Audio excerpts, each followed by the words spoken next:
আসসালামু আলাইকুম রহমতুল্লাহ। আমাদের বোলার মেশিনের পেঁয়াজ সব বিক্রি করে দিছি। আজকে 830 টাকা করে পেঁয়াজ বিক্রি করে দিছি। এটা একটা দুঃখজনক ব্যাপার। মানে এই বছর পুরোটাই হচ্ছে ধরা এবং লস। বিদ্যুৎ বিল এত পরিমাণ আসা শুরু হয়েছে, এই একটা মেশিনে এমনি সময় 3000 টাকা 2500 টাকা এমন আসতো। আচ্ছা, এইটা আসার একটা কারণ আছে, এটাও আপনাদেরকে একটু বুঝাই বলতেছি। এই মাসে জুন মাসে কারেন্ট বিল আসছে হচ্ছে 4000 টাকা।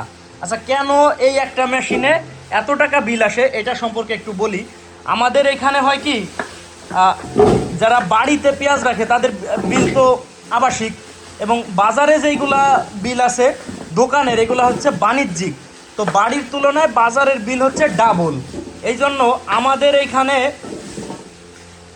যে পেঁয়াজ রাখছি এটা হচ্ছে বাজারে দোকানে রাখছি। একটা দোকান ফাঁকা ছিল, দোকানে শুধু এই একটা দেওয়াল তুলে দিছি, বাকি আপনার 12 ফিট করে সব জায়গায় স্কোয়ার হয়ে গেছে শুধু একটা দেওয়াল উঠানোর কারণে। তো এই জন্য পেঁয়াজ রাখছি। মাশাল্লাহ, পেঁয়াজ কিন্তু একটাও পচে নাই। আর ওই যে মার্চ মাসে আপনার লাইন জুড়ছি, মানে পেঁয়াজ থোয়ার দিন ওই যে লাইন জুড়ছি, যতটুকু হচ্ছে বিদ্যুৎ চলে গেলে পরে আপনার বন্ধ থাকে মেশিন, বাদ বাকি সময় কিন্তু মেশিন কোনো বন্ধ হয়নি, ওইভাবে করেই চলছে। যার কারণে আমাদের কিন্তু কোনো পেঁয়াজ পচে নাই, একেবারে ঝকঝকা পেঁয়াজ। এই যে দেখেন উঠাইতেছে, একেবারে ঝকঝকা এবং শুকনা পেঁয়াজগুলো মাশাআল্লাহ এত সুন্দর আছে, মানে খুবই ভালো। এই যে পেঁয়াজ উঠাইতেছে, একটা পেঁয়াজ পচে নাই, কোনো পচার কোনো রেকর্ডই নাই। তবে যদি দেখা যায় কি দুই একটা পচছে, জন্য আমি ওই যে ওইখানে দেখাই যে এই এতগুলো পেঁয়াজ নামাইয়া ওই যে ওইগুলো পচে না, এইগুলো হচ্ছে একটু ধরছিল, কিন্তু এই যে ফ্যানের বাতাস, এই বাতাসে কিন্তু শুকাই গেছে। ওই যে কাজ করতেছে হুমায়ুন কাকা, এই যে হুমায়ুন কাকা, পচা মনে হয়নি, পচা দেখা যায়নি, পচা নাই। এই যে বলতেছে যে আহামরি পচা নাই, হয়তো প্রত্যেক 50 মনে এই যে এতটুকু আসতে পারে। এটা হচ্ছে শুকাই গেছে, এগুলা একটা থেকে আরেকটা ধরার কোনো সম্ভাবনা নাই। হ্যাঁ, তবে অনেকেরই পেঁয়াজ পচে গেছে, যেমন আমাদের ফরিদপুর জেলায় পাশের থানা শালতা থানায় ওনার 600 মন পেঁয়াজ পচে গেছে।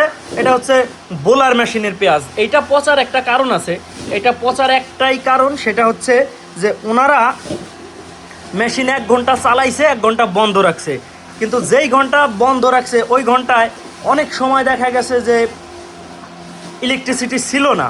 তো যেই ঘন্টা আবার উনি চালাবি ওই সময় ইলেকট্রিসিটি ছিল না। তো এই যে দীর্ঘ একটা টাইম 3 ঘন্টা 4 ঘন্টা বিদ্যুৎ পায় নাই, এরপরে আবার 1 ঘন্টা মেপে এই করা, এই জন্য ওনাদের পেঁয়াজ হচ্ছে পচে গেছে। কিন্তু আমরা ওই মেশিন ওই যে হচ্ছে অন করছি আর অফ করি নাই, যার কারণে আমাদের পেঁয়াজ আলহামদুলিল্লাহ একেবারে ঝকঝকা। যদি বলতাম যে আরও 1 বছর রাখা সম্ভব, কোনো সমস্যা নেই। সমস্যা একটা জায়গায়, অতিরিক্ত বিদ্যুৎ বিল, পেঁয়াজের দাম নাই। তো এইভাবে করে রেখে কি করব? এখন তো আমরা মোটামুটি অল্প একটু লসের মধ্যে আছি। যদি আরও দীর্ঘ টাইম রাখা লাগে আর এই 4000 টাকা করে মাসে বিদ্যুৎ বিল দেওয়া লাগে, আর পরবর্তী টাইমে যায় যদি সেই 800 900 1000 টাকা পেঁয়াজ বিক্রি করা লাগে, তাহলে ভাবেন কতটা ধরা। আসলেই ধরা, এটা সত্যি কথা, আসলেই ধরা। এই যে উঠাইতেছে দেখেন, একটা পেঁয়াজ পচা নাই।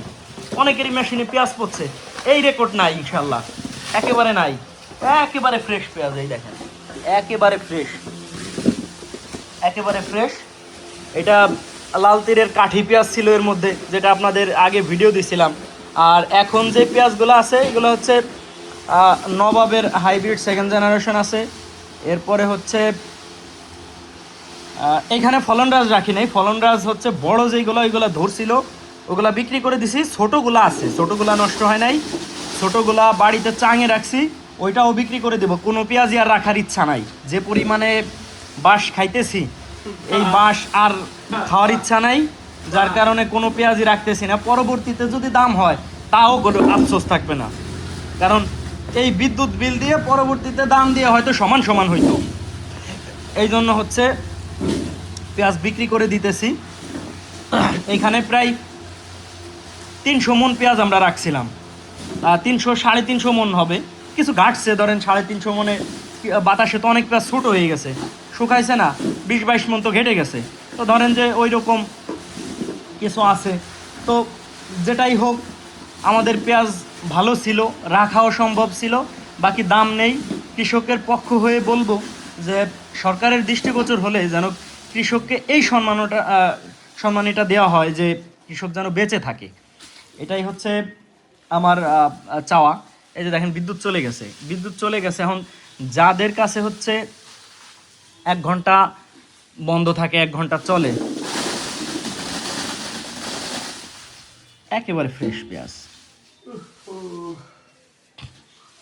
আর যারা মেশিন সম্পর্কে জিজ্ঞাসেন যে মেশিন কোথা থেকে পাবো, মেশিন আপনি উপজেলায় যোগাযোগ করবেন, প্রত্যেক উপজেলা থেকে মেশিন ফ্রি দেয়, ফ্রি, 1 টাকাও নেবে না, বরঞ্চ আপনাকে আরও 7,000 টাকা দিবে। ওনারা 20,000 টাকার একটা চেক নেয়, ব্যাংকে টাকা থাক না থাক ওটা কোনো ব্যাপার না, আপনি 20,000 টাকার একটা চেক দিবেন, পুনরায় আপনাকে 27,000 টাকা ওই ব্যাংকে অ্যাকাউন্টে দিয়ে দেওয়া হয়, মানে এটা ফ্রি। এজন্য মেশিন নিতে কোনো টাকা লাগে না, আপনারে মাঝখানে 2 দিন ট্রেনিং করাবে, সব বোঝাই দিবে, কোনো সমস্যা নেই, আপনি আপনার মতো করে পেঁয়াজ রাখতে পারেন। তো পেঁয়াজ বিক্রি করছি হচ্ছে আমাদের বিনক দেয়াই, আমাদের বিনক দেয়া এক ব্যাপারী নিছে, ব্যাপারী ও কোথায়, রসুলপুর, সরি আসলে রসুলপুরের এক ব্যাপারী নিছে। ওই ব্যাপারীর সাথে আগেতেই যোগাযোগ ছিল। তো আজকে পেঁয়াজ অবশ্য 40 টাকা 50 টাকা গেছে সর্বোচ্চ আর কি, 800। তো তো 850 টাকা এখন ব্যাপারী বলতেছে যে এখান থেকে সেই রসুলপুর নিতেও তো ভাড়া যাবে, তো ওই 20 টাকা কম, 830 টাকা। তো আজকের বাজারে যেটা মানে সর্বোচ্চ ছিল ওইটাই পাইছি, যেহেতু এইখানে এসে নিয়ে যাবে, এখানে এসে নিয়ে যাবে। এই যে পেঁয়াজটা এত সুন্দর ছিল, আরও 1 বছর রাখতে পারতাম, কিন্তু দুর্ভাগ্যবশত হচ্ছে পেঁয়াজের দাম নেই, যার কারণে রাখা সম্ভব হচ্ছে না। এই পর্যন্ত উঁচা করে রাখছিলাম, একেবারে এই পর্যন্ত উঁচা করে রাখছিলাম। তো কিছু আগে বিক্রি করছি, কিছু এখন করতেছি, কিছু না এখন সম্পূর্ণটাই বিক্রি করে দিতেছি। আর রাখার ইচ্ছা নাই, যতটুকু ইচ্ছা ছিল, ইচ্ছা মরে গেছে। কাজ করতেছি আমরা সবাই। তো কাকা একটু বেশি কাজ করতেছে, কাকারে না দেখাই, কাকারে দেখাইলে কাকা খালি রাগ হয়, আমার খালি ভিডিও করে। তো এত নাগাদ যত দিনই পেঁয়াজ রাখছি, তো পেঁয়াজ সবসময় পচছে। তো এই বছর দেখে ভালো লাগতেছে যে একটা পেঁয়াজ পচে নাই, এটা খুবই একটা ভালো দিক, ভালো লাগছে। তো যাই হোক দর্শক, কৃষক হতাশায় পড়ে গেছে, কৃষকের মাথায় হাত। তো যে যেইভাবে পারেন কথা বলতে চেষ্টা করেন যেন পেঁয়াজের দামটা আমরা ঠিকঠাকভাবে পাই। তো ধন্যবাদ সবাইকে।